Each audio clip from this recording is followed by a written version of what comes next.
In Venezuela, senior citizens mobilized in support of President Nicolás Maduro and in defense of peace. U.S. Vice President Kamala Harris has chosen Minnesota Governor Tim Walz as her running mate, looking to strengthen the Democratic ticket in Midwestern states.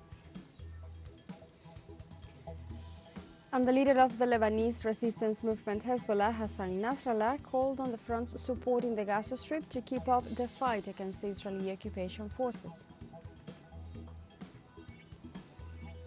Hello and welcome to From the South. I'm Alejandra Garcia from teleSUR studios in Havana, Cuba. We begin with the news. In Venezuela, senior citizens mobilized in support of President Nicolás Maduro and in defense of peace.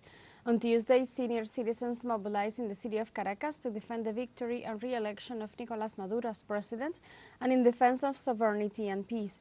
In this sense, the grandparents of the homeland urged the different sectors of the country to cease their attempts to generate violence and fill citizens with hatred in order to start building a peaceful and progressive Venezuela.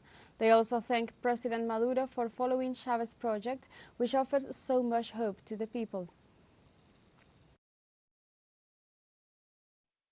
President Nicolás Maduro also referred to the commemoration of the 200th anniversary of the Battle of Junin. Today is a very special day, because today we have to remember to our guide, to our inspiration, to the father that was born here under this sky of Caracas. Today is a day to remember to the great liberator Simón Bolívar, 200 years after 200 years of the battle, 200 years of glory.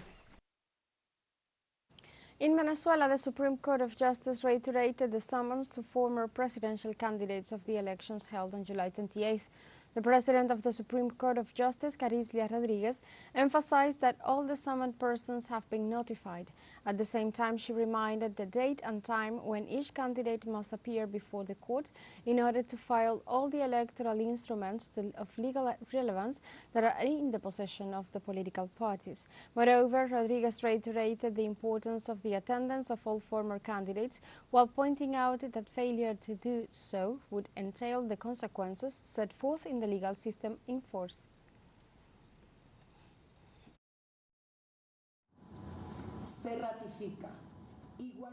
The Supreme Court of Justice of the Bolivarian Republic of Venezuela considers it appropriate to reiterate the commitment and the will before the Venezuelan people to do justice.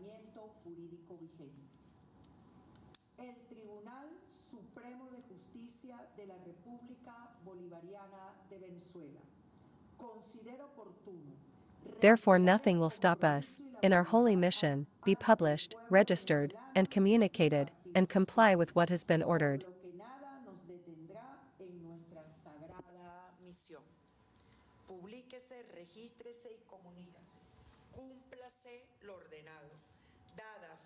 Given, signed and sealed, in the office room of the Electoral Chamber of the Supreme Court of Justice, in Caracas, on the 6th day of August, in the year 2024. In Venezuela, authorities paid tribute to the liberator Simón Bolívar and his army after commemorating 200 years of the Battle of Junin. Different activities were held at the National Pantheon in Caracas, including a military parade made up by several leaders of the Bolivarian armed forces.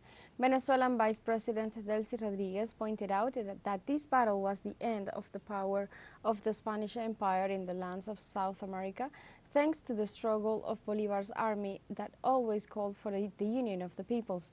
The vice mandatory also emphasized the importance of the Battle of Junin being a point of inspiration in the independence, determination, and sovereignty of Venezuela.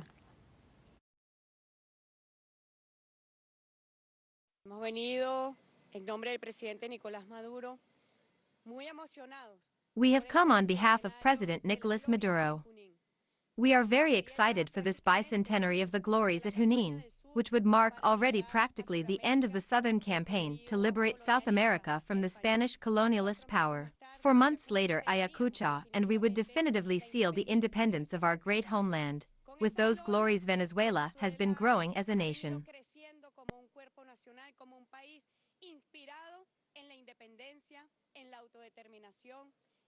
As a country inspired by independence, self-determination, sovereignty, and also had to endure the envy of our heroic glories for being great, supportive Venezuelan people.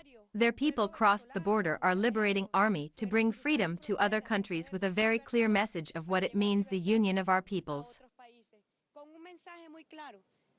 This Tuesday, the Bolivarian National Armed Forces ratified its full support to President Nicolás Maduro after his re-election last July 28th. Defense Minister Vladimir Padrino Lopez rejected the statement issued by María Corina Machado and former presidential candidate Edmundo González, in which they exhorted the armed forces to violate constitutional laws. Meanwhile, Padrino Lopez stated that security forces are battling against a coup d'etat operated by social media and cyber attacks. For its part, the strategic region of integral defense supported the Venezuelan president and the decision of the Venezuelan people that democratically elected Nicolás Maduro as president of the South American country for the 2025-2031 term.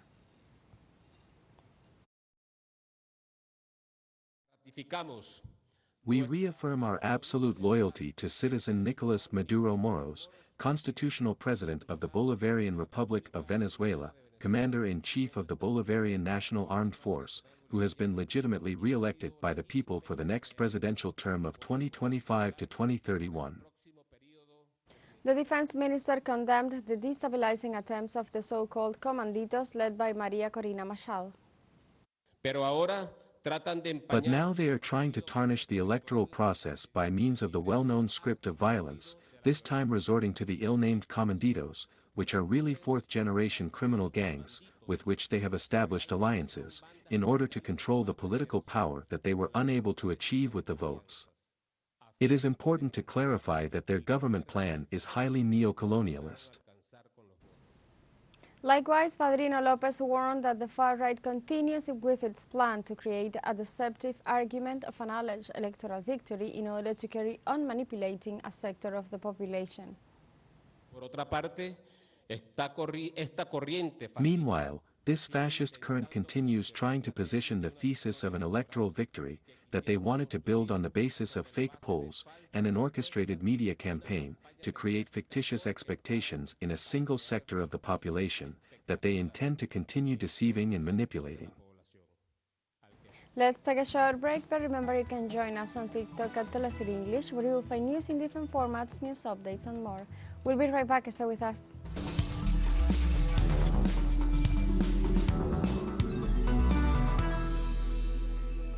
Welcome back. This Tuesday, Bolivia commemorates 199 years of independence from Spanish colonialism. The activities started in the morning hours from the 25th de Mayo Square in the capital. President Luis Arce and other authorities of his executive cabinet took part in the event. During the day, the traditional ancestral ceremony and offering to Mother Earth were carried out by Amautas and Andean priests. Later, floral offerings were delivered to the monument of the Venezuelan and former president of Bolivia, Antonio José de Sucre.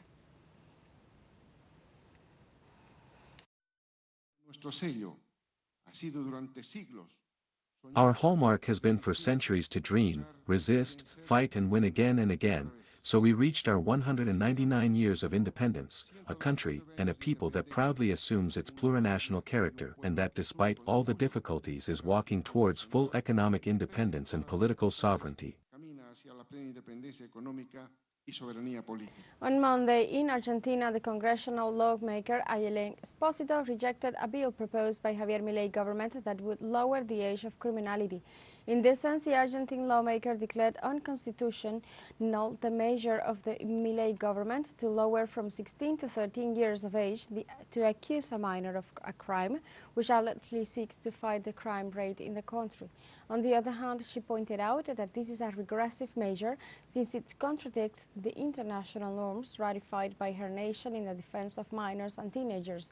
It must be emphasized that in Argentina, the participation of minors under 16 years of age in serious criminal acts is negligible, representing only 1% of the total number of serious crimes.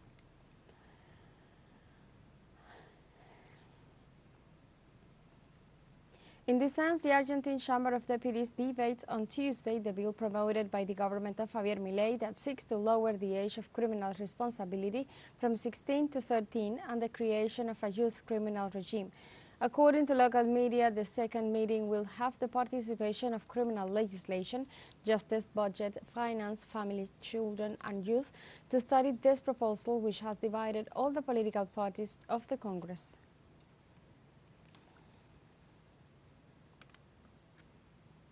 U.S. Vice President Kamala Harris has chosen Minnesota Governor Tim Walz as her running mate, looking to strengthen the Democratic ticket in Midwestern states.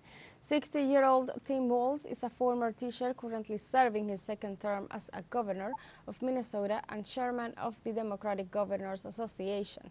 The politician emerged as a surprise contender to join the vice president in the presidential race, as two other Democratic figures dominated the first part of the vice presidential election.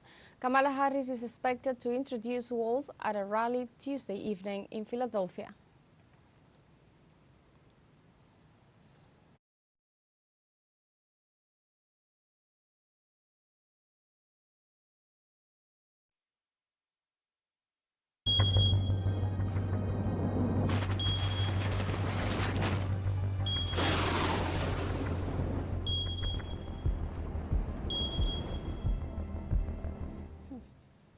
In the United States, a large wildfire in the state of California burned at least half a dozen homes and caused the evacuation of residents in the county of San Bernardino. In this regard, County Fire spokesman Eric Sherwin reported that the fire started in dry brush in the community of Little Mountain with an initial size of 5 acres, but quickly grew to 54 acres. For his part, Sherwin also said that about 200 firefighters, 40 engines, and 3 hand crews, with the help of the city of Riverside and CAL FIRE, are battling the fire while dozens of families have been evacuated so far.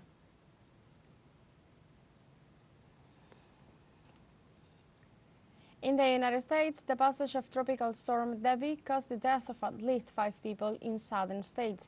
In this regard, local media pointed out that Tropical Storm Debby left 4 people dead in the state of Florida and 1 person dead in the state of Georgia, while hundreds of people had to be rescued from their flooded homes. It is worth noting that the weather phenomenon made landfall on the Florida Gulf Coast on Monday as a Category 1 hurricane, while on Tuesday weakened to a tropical storm and is slowly moving south of Savannah, Georgia, with a high risk of unleashing torrential rains and causing widespread flooding. At least 6 people were arrested in the United Kingdom on Monday night during a new day of rioting by far-right groups in several cities across the British nation. In this sense, local media highlighted that 378 people have been arrested since July 30 amid riots instigated by far-right groups opposed to the government's immigration policies. In this sense, human rights organizations and social activists denounced the extreme right-wing groups are spreading false information through social networks to link immigrants to criminal acts, while they call on the government to modify current immigration policies. Meanwhile, in Plymouth, one of the latest towns to be affected, Police Commissioner Ross Dowie assured that violence and hate will not be tolerated. I would like to reassure the community that we are fully resourced at this time with a strong police presence. Violence will not be tolerated, hate will not be tolerated, and we continue to work with our partners to keep the people of Plymouth safe. Our approach to this operation was to enable peaceful protests, but people who are intent on committing public order and criminal offence have and will be dealt with robustly. We have a second short break coming up, but before we invite you to visit our YouTube channel at teleSUR English, there you'll be able to rewatch our interviews, top stories, special broadcasting and more. Hit the subscribe button and activate the notification bell to stay up to date on the world's most recent events. Final short break, don't go away.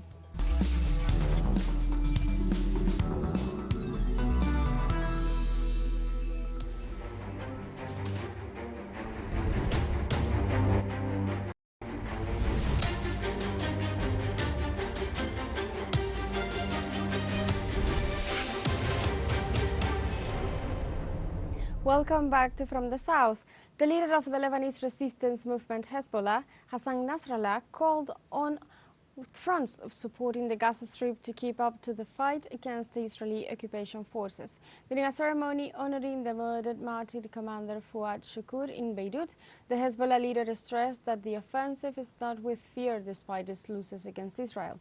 Nasrallah urged the axis of resistance in the region to prevent Israel from gaining more space and called for more patience and determination in the face of the loss of Hezbollah leader Ismail Haniyeh, warned that Israel is opening horizons of tensions by attacking Lebanon, Iran and Yemen, and in doing so is opening a stronger and more contundent response.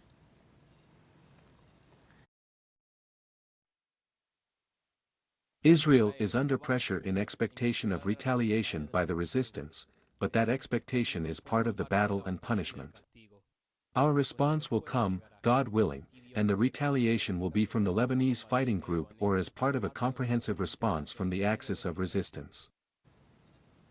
Hassan Nasrallah said Israel remains under pressure over the response of the resistance in the region.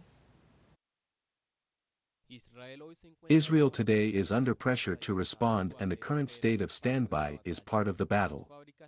Israeli factories in the north can be destroyed within an hour, and the most important sound barrier is that as soon as the drones are sent, sirens sound in the enemy entity.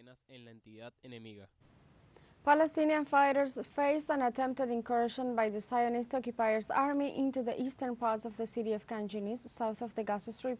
The Palestinian resistance detonated an anti-personnel device against an Israeli unit barricaded inside a building, causing some casualties.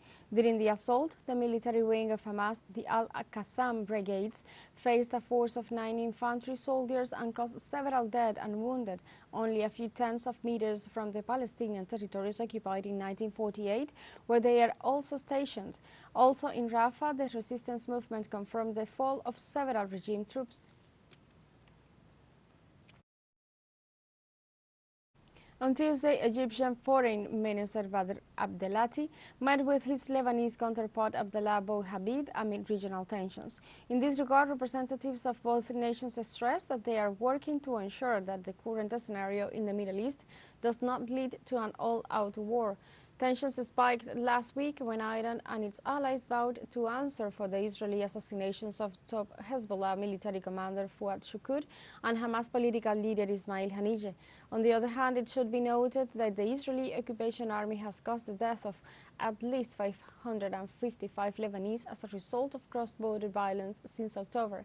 In this regard, the Lebanese foreign minister stressed that there is a possibility of war with Israel.